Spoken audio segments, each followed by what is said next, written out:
Hello everybody and welcome back to another video from the Theory of Racelessness.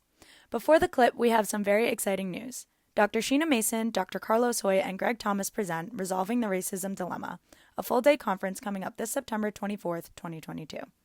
Register using the link in the description box down below to experience these leading voices as they explore and discuss how to correct the misguided notions of race. Now, enjoy the video. And then the last thing I want to say before I forget, I think your correctivism is, so the other philosophy that theory of racelessness reflects, the one is eliminativism, which speaks to what I think should be done with race. The first is something called skepticism. So the categories that a person can subscribe to in terms of how they conceive of race include naturalism, meaning I think it's biological, it's in nature. Constructionism, meaning, okay, I don't necessarily argue that it's biological, but I think society manifests race as real in some socially constructed, meaningful way. Or skepticism, which is where I sit, which is to say that I argue race is not biological and it's not a social construction. And while I recognize that the majority of people believe that it's biological or a social construction, that does nothing to satisfy my question of whether or not it's real, right? Just because people believe it's real doesn't mean it's real from my view as a skeptic. And as a skeptic, I argue that the thing people point to and say this is race or this is racial, they're just misnaming other things that do exist for all intents and purposes, such as racism. So racism camouflages itself as race. To me, it's the same thing. Or they're conflating race with culture or ethnicity. Everything except race is being called indeed race. And in that way, we're misidentifying, misnaming the problem. So part of my work too is a sort of correctivism that happens through my skepticism, because I share people what skepticism is and the sort of genealogy of the ideas of skepticism as relayed in American society. And I am constantly sharing information about genetics and biology, trying to indeed correct, when possible, some people's misperceptions about how meaningful race is in any biological sense, or if it exists at all. And then also showing people an alternative to viewing it as a construction, because you'll get many constructionists who say race doesn't exist at all, right? It just exists to oppress and subjugate certain groups of people, which to me is the same as them saying racism exists, because if we're talking about subjugation and oppression, then that's would be most people's definition, part of most people's definition as it pertains to racism.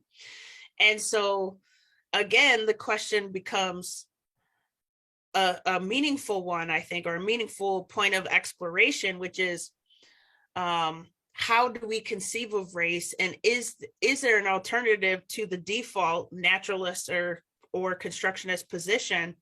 And in that way, I do view my work as a sort of correctivism.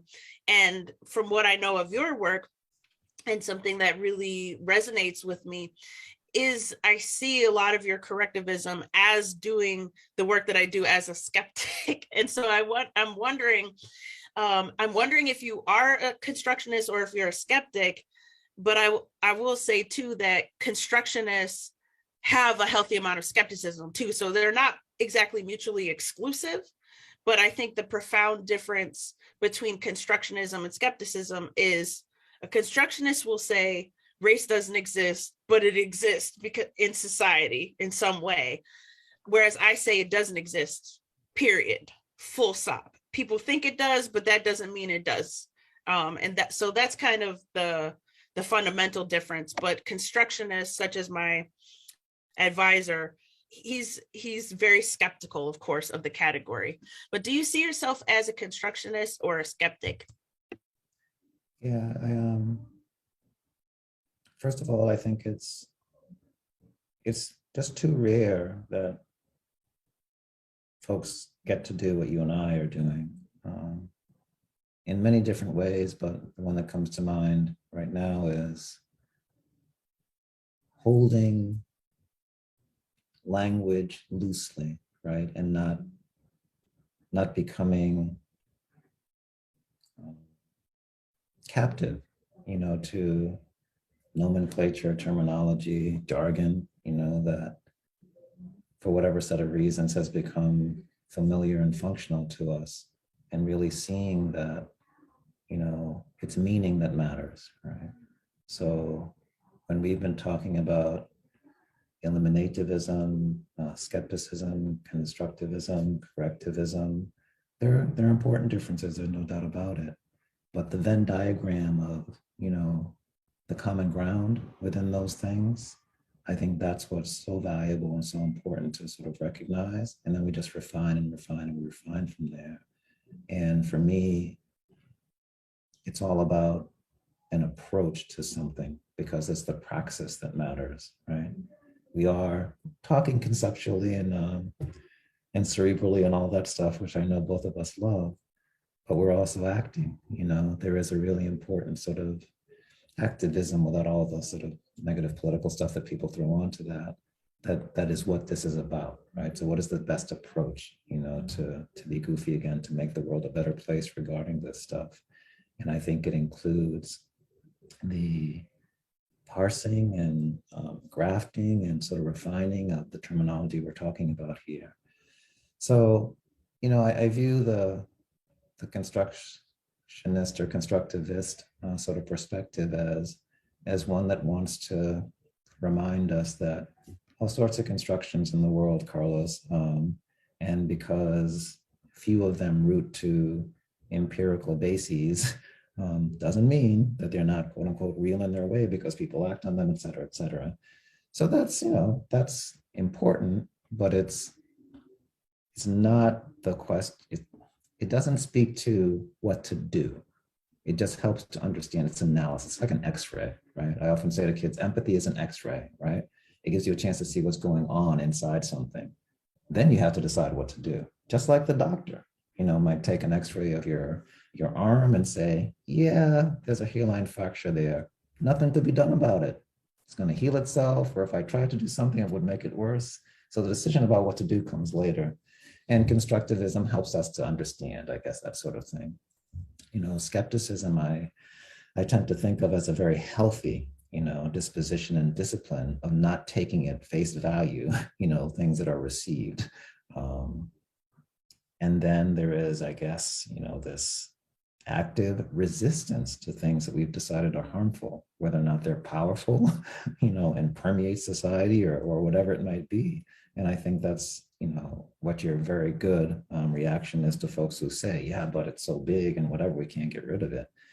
I think that's a lethal concession to a difficult problem. Like, there are difficult problems in the world. Slavery was one of them, right? We don't back away from it though, just because it's going to be difficult to move through it. We keep moving. So I'm with you on that.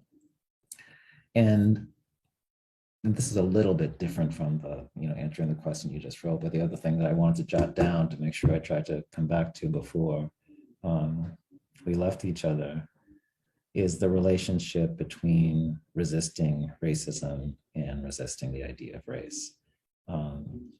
There's a writer, his name is, I think he's a he, but that could be an assumption actually, Donal, Muir's last name, Muir.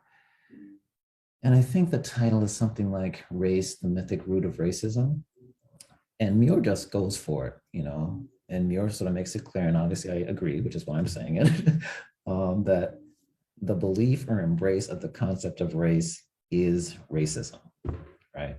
You can't have it like two ways, right? There is no such thing as race that is apart from what racism is, because the embrace of race is the acceptance of the idea that people, first of all, can be divided into these categories that don't exist.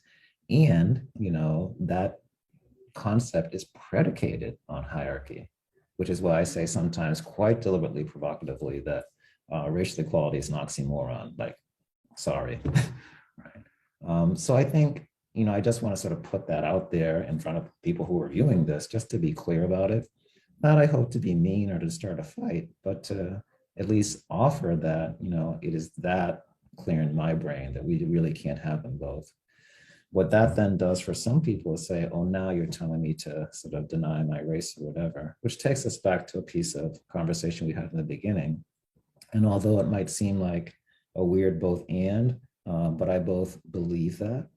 And I understand that some folks still will embrace the term, and the construct of race as that thing that they live in because they're not ready to leave it. They might not ever be ready to leave it, or they really feel that they found some way to rehabilitate it or reclaim it in some way that says, no, I'm not getting rid of this right now, Carlos. And I welcome discussions with folks like that because I actually think that that's where movement comes. So I just wanted to share that as well. Thank you so much. Yeah, We hope you enjoyed that highlight. To watch the full version, use the link in the description box down below. Before we go, here's another reminder for Resolving the Racism Dilemma with Dr. Sheena Mason, Dr. Carlos Hoyt, and Greg Thomas. We highly encourage you check out the great things being offered at this conference, September 24th. All of the conference information is linked down below. We hope to see you there.